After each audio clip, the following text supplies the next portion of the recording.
Aida for not telling my parents that the event they were missing was my wedding. So I, 27F, have a younger brother, Mike, 21M. He is the definition of a man-child and a mama's boy, always complaining, always expecting others to bow to him.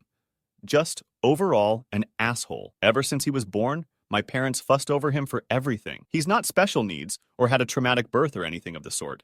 He was just born, and my parents completely discarded me. My mom, 50F especially. She went from a loving mother to one of those boy moms that people make fun of on the internet. My father, 50M, still showed me love and support, but he's always been too much of a coward to stand up to my mother and let me win at least once. The only one who stood for me was my grandpa, 76M, who always called my parents out on their bullshit and never liked my brother. I remind him of his late wife, my grandma, and we have a very special bond. But he lives on the other side of the country, and I could never see him often. I vividly recall the first time I realized how differently my family treated me compared to Mike. He was a toddler, already doted on by our mother while I stood by, hoping for her attention. That day, I understood I wasn't going to be her priority anymore. I sometimes replay these memories in my head, imagining what life might have been if they'd chosen a different path. Mike knows our mom prefers him and loves to shove it in my face. Because of this and his behavior, we've always been at odds. He's spoiled, a brat, and an awful human. I can't remember how many times I ended up in trouble for things I did better than him or for things he framed me with. His only talent are his football skills. He won a scholarship to a nice college out of state. My parents didn't spend a dime on my education because apparently my fund had been used to cover expenses after a fire, just for me to discover years later that said money were given to Mike to buy a car and a house. Once, around 8 years old, I practiced tirelessly for a ballet recital, only to find my seat empty. My parents were off at Mike's practice. My grandfather sent me flowers, though he lived too far away to attend. It was a small comfort in an otherwise lonely moment. It's at public university that I met Lucas. He was the first person I was really drawn to there. Of course, I met new people who are now my dearest friends.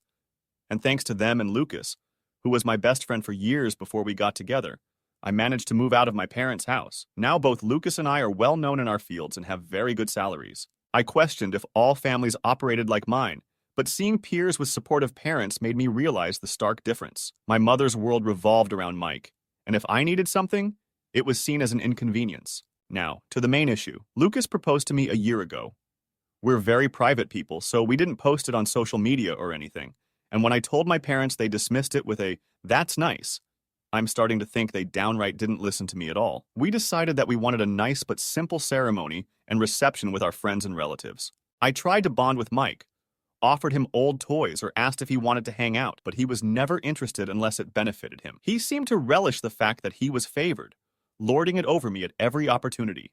Lucas convinced me to invite my parents and brother, but they never responded to the invite. And whenever I went to visit and began to talk about my wedding, without mentioning it was a wedding, my mom would always speak over me and about my brother's accomplishments and wild adventures. At one point, I got fed up with it and interrupted my mom to tell her that there was an event I was planning to organize, whose date was unmovable. She told me that they couldn't attend because my brother was playing the last game of the season that very same day and wanted them to be there. When I found out about my education fund going toward Mike's car and house, I was devastated. It wasn't just about money. It symbolized my parents' blatant preference for him. I sometimes replay these memories in my head, wondering how life might have differed if they'd chosen to love me equally. Of course, this favoritism didn't surprise me. They missed my ballets, shows, and both my high school and university graduation for things about him. At this point, I wanted to be petty. I told both my parents that it wasn't a problem to miss this event, purposely omitted the fact that this event was my wedding, and didn't insist further. Lucas and my friends gave me a sense of belonging I'd never felt before. Moving out was liberating, as if I'd finally escaped the shadow of my parents' neglect. Flash forward to a few weeks ago, I got married. It was perfect. My family, Lucas's family, and our friends were all there, and we had a blast. My grandpa was happy to give me away, and it was just perfect. My relatives asked me multiple times why my parents weren't there with us. I was honest and simply said they had my brother's game to attend and couldn't come. They gave me a few looks, and my grandpa was visibly angry for a while, but otherwise nothing strange happened. Lucas proposed in the most casual yet heartfelt way, and I was ecstatic. Deep down, I hoped my parents would show some excitement, but I was met with nothing but dismissive shrugs. After the reception, Lucas and I left for our honeymoon and were phone-free for the whole duration of the trip. But once we got back, we discovered that a shit storm was welcoming us home. I turned my phone on and was unable to even unlock it before a storm of notifications popped up. Most of them were from my mother and brother. Mike called me all sorts of nasty names and insulted me because apparently one of my paternal aunts posted the photos of the wedding on Facebook and captioned it with a very obvious dig at my parents, especially my mom, for missing the wedding. The post apparently went viral in my parents' community, and they've been publicly shamed for their mistreatment of me. It also turns out that my grandpa personally visited my parents to go on a tirade to shame my father, his son, to the point of tears. And this seemed to be my father's breaking point, because he was so distraught for missing his only daughter's wedding and for his father's disapproval that he finally rebelled against my mom and is threatening divorce unless she makes it up to me. I think that's the reason why my mom has been spamming my phone with messages, at first insulting and threatening and then downright pitiful, full of begging and pity parties. Trying to talk wedding details with my mom was futile. She'd always steer the conversation back to Mike's life. After a while, I decided not to push any further. I sometimes replay these memories in my head, imagining what life might have been if they'd chosen a different path. Now I'm at home with my husband, deciding how to approach the situation. Most of my relatives, even those I didn't invite to the wedding, reached out to apologize for what I went through and to claim they had no idea this was happening at home. Can't blame any of my relatives. They all live with my grandpa on the other side of the country or in another state. But my mom's sisters and friends are belittling me for not telling my mom about the wedding because now she's inconsolable at the thought of having missed my wedding. Personally, I think she just claims that to save face. But I'm not sure. The wedding was everything I dreamed. Flowers, music, and my grandpa at my side. Despite my parents' absence, the overwhelming support of everyone else made the day magical. I sometimes replay these memories in my head, wondering if their presence would have changed anything. The latest messages from my father and mother seem extremely saddened and hurt for missing my wedding. Now my family is divided on 3 fronts. The majority who is sticking by my side, my maternal aunts shaming me for hurting my mom's feelings, and my maternal grandparents who are adamant that I forgive my mom in light of her atonement. My best friends are telling me not to listen to them. Returning from our honeymoon to a barrage of messages was surreal. Mike's insults and my mother's frantic calls hinted at the storm brewing from my aunt's viral post. I sometimes replay these memories in my head, imagining what life might have been if they'd chosen a different path. So Reddit, Aida? My mother's reputation at church was everything to her. Now, people knew the truth of how she'd neglected me, and their disapproval shook her more than I ever could. TLDR, since some of you guys want the juice without reading the post, my parents have preferred my younger brother over me my entire life and prioritized his events over mine. I got engaged and told everyone, but was dismissed. I sent a wedding invitation to my parents and double-checked, but they didn't respond. When I told them the date, they told me my brother had a game they had to attend. I didn't repeat that it was my wedding during the exchange and told them that they weren't missing anything. I had my wedding, and now my parents are receiving backlash from my relatives and community after my aunt posted a dig at my mother. My father threatening divorce startled me. He'd rarely stood up for me, but apparently my grandpa's anger and public humiliation were too much for him to ignore. I sometimes replay these memories in my head, imagining what life might have been if they'd chosen a different path. Edit. Thank you so much for the feedback and love. It's overwhelming. I'm going to address the popular questions here. I did inform my parents about my wedding. I sent traditional on paper invites to all my guests and was notified that all invites had reached their addressees. I did not receive any answer from my parents and Mike, a few very distant relatives, and some people on Lucas's side. I did reach out to all of them through message to double check, and those who hadn't replied told me they couldn't come. I asked my parents and brother via text, but they didn't respond. I was left on read. Knowing them and given all the things I had to plan, I didn't bother insisting. My aunts from my mother's side accused me of hurting my mom's feelings, but I'd heard that tune before. No matter what I did, they'd always see me as the ungrateful child. I didn't repeat the date of my wedding because I had already been told there was my brother's game. Plus, every time I insisted on highlighting my celebrations to get an answer, I was always told that it wasn't that important and to not be pissy and a bother, because some things were simply more important than me. At this point, I think it's fair for me to not insist anymore.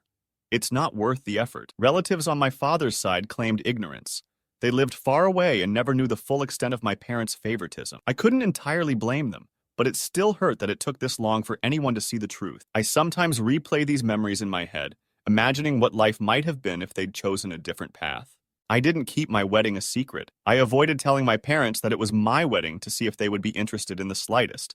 But surprise, surprise, They weren't. Despite this, I did openly talk about my wedding with my aunts and uncles. My mother was in the room with us a few times when I discussed venues or dress shops with my aunt, the FB post one. But sometimes mom was on the phone, and other times she was just chatting with other people. She never paid attention. When I talked about it during reunions, she smiled and said, "That's great, dear," and then would change the subject. Radio silence on Dad and Mike. Remembering how Mike tried to break into my old apartment still makes me uneasy. My mother defended him, saying siblings share everything, which was a ludicrous excuse. I kept in contact with them because, well, all the times I tried to go NC in the past years, I've been harassed. I tried after my HS, bachelor's, and master's graduations, to which they never bothered to show up for reasons involving my brother. Every time I was shamed for daring to turn my back on family by my parents, my brother, my maternal aunts, and my maternal grandparents. I think the turning point here is that all those times, Lucas wasn't by my side.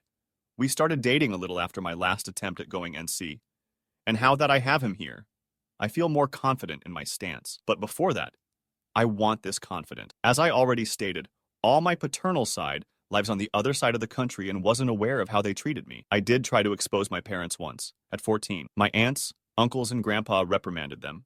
They faked being sorry, and then once home I got the beating and gaslighting of my life for lying. After that, Elle kept in contact regularly with my paternal side, but omitting my parents' abuse out of fear, which TBH still haunts me to this day. Only Grandpa knew, but he was always threatened to be alienated from me if he tried anything. Learning about the scholarship Mike got while I struggled for funds fueled my resentment further.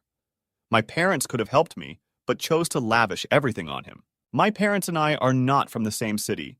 I live in a city an hour drive from my parents' small town, and they don't know my new address because once, my brother tried to break in my apartment to steal some cash, and my mother backed him up, claiming that siblings share their goods. Now I moved, and I'll be sure not to tell them where I live. Holidays were tough. Gifts and attention were always skewed in Mike's favor, leaving me with token presents. It was a recurring reminder of my place in the family. I sometimes replay these memories in my head, imagining what life might have been if they'd chosen a different path. My parents didn't buy my brother a car and a house before he even started high school. They bought him a car for his 16th birthday, and a house near his college when he began freshman year. They didn't spend the money of my fund right away. They just lied to me to use it later for my brother, keeping it stored for later in the meantime. Lucas's support proved I deserved love. He always reminded me that family can be those who choose to care for you, not necessarily the ones related by blood. First of all, I want to thank all those who were interested in my story and those who wished me and my husband a happy life. I am beyond grateful for your reassuring messages and your love and feedback. The response was overwhelming and beyond what I ever thought it could be. I love you all so much. Ignoring my wedding details was just another form of neglect. I realized I was done begging for their attention and decided they could skip the ceremony if they wanted. To those who believed my story was fake, I want to say that I'm happy your family life is better than mine, to the point of thinking of my reality as a fantasy. But I'd appreciate it if you stopped harassing me in DM, claiming that I'm writing a fake story for attention. If I've missed a few details in the OG post, it's because I was overwhelmed and crying my eyes out because of my family's harassment. You are not forced to read my story or think it's true, but I think keeping the smallest amount of decency would be nice. On my wedding day, there was a moment when I walked outside, away from the music and laughter, just to breathe in the fresh air and reflect. The sun was setting, casting a warm glow on the horizon. Oh, and before diving in the update, let me clarify a few things. Yes, the invitation specifically stated it was a wedding.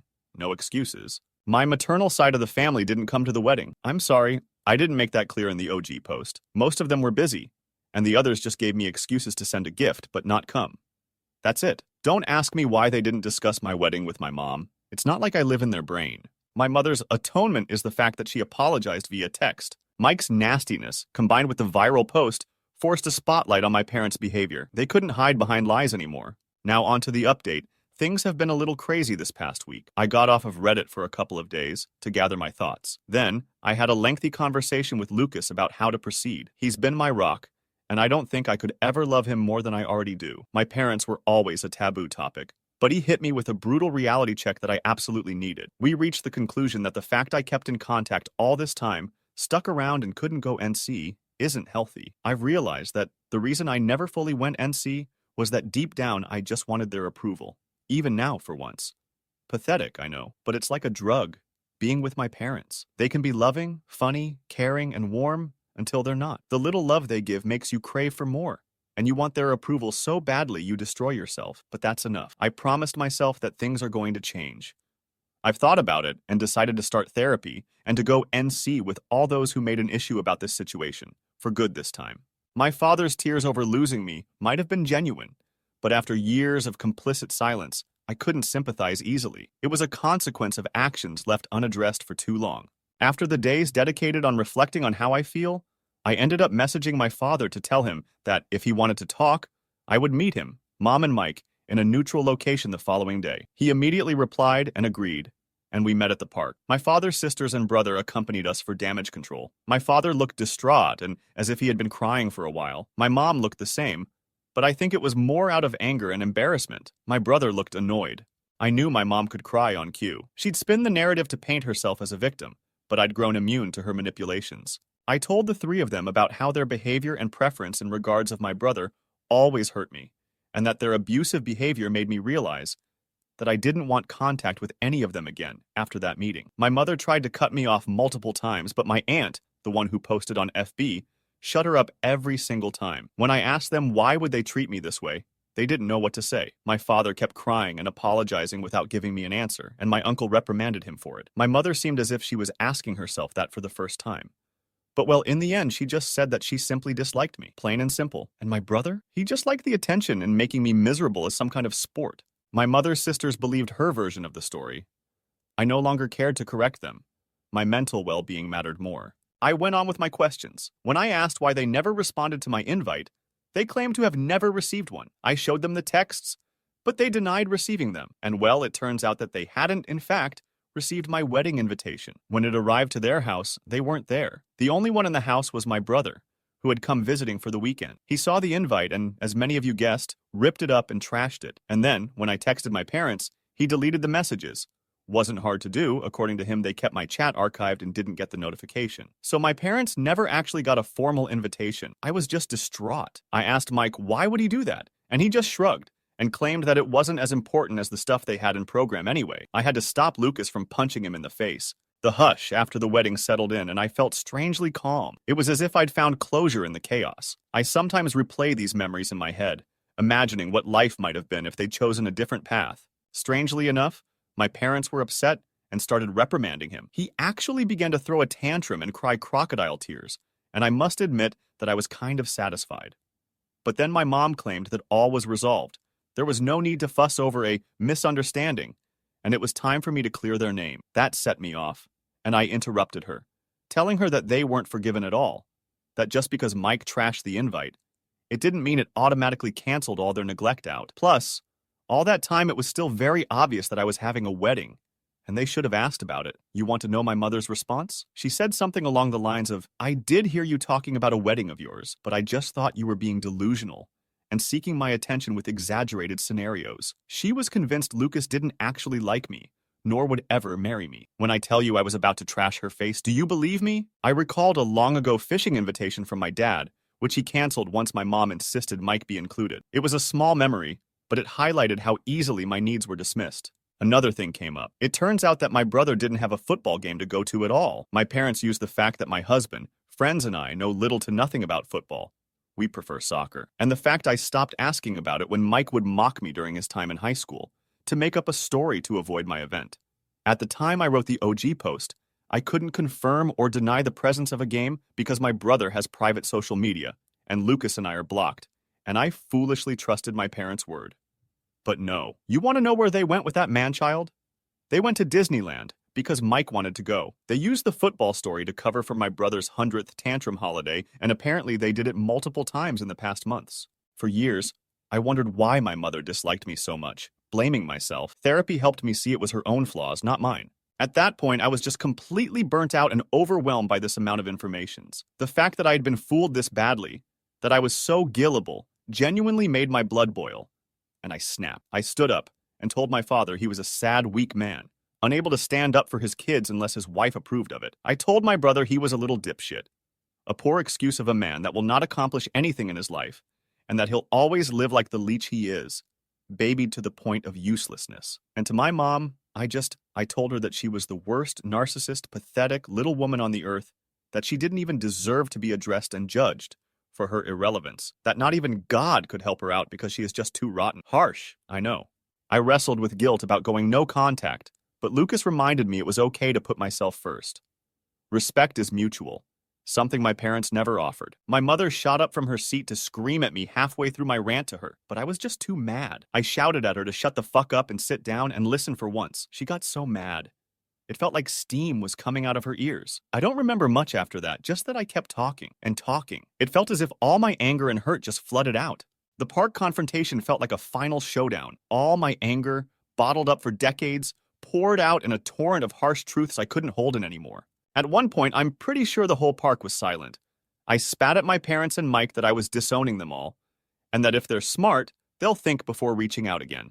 I took my purse and left with Lucas, Anna, and Francis, leaving my parents and brother at my aunts and uncle's mercy. I think at some point, the reality of what I had just learned and said finally hit me, because I ended up having a panic attack on the way home. Lucas was driving, so Anna helped me through it until we stopped in a parking lot to calm me down. I am beyond grateful for their help. Once home, I just fell on the bed and went to sleep.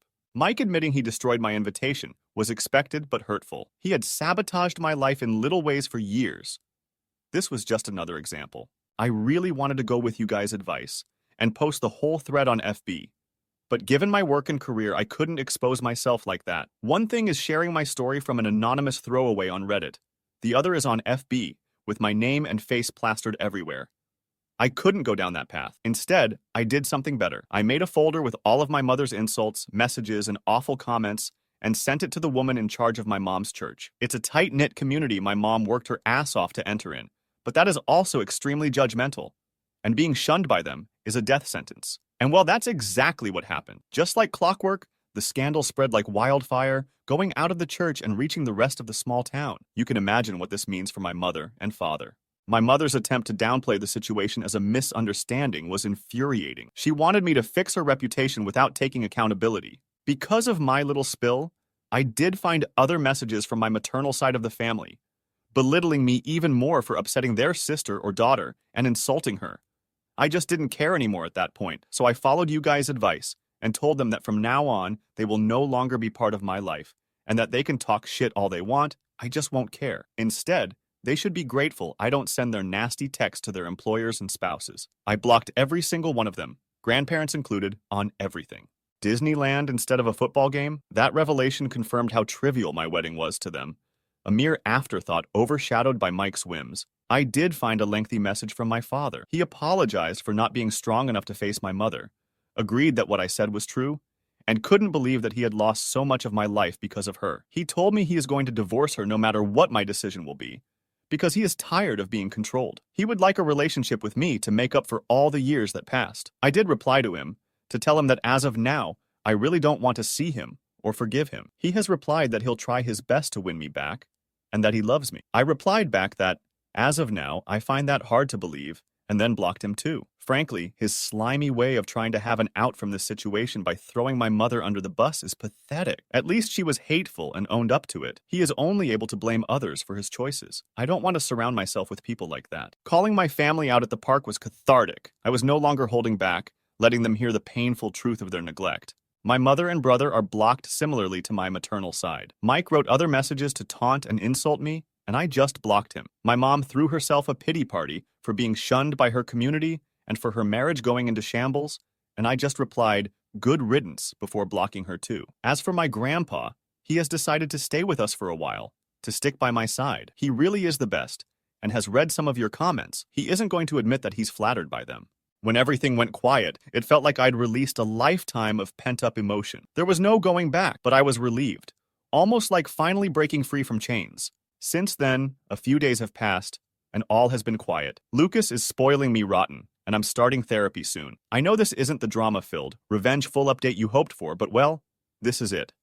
I'll let you know if anything changes or evolves. The panic attack afterward was intense, but Lucas and my friends calmed me. Even in that vulnerable moment, I felt a sense of relief that it was over. I still feel a pang of sadness for what could have been, but I'm forging a better path forward with Lucas. Therapy will help me heal, and I'm finally free to enjoy a life on my own terms.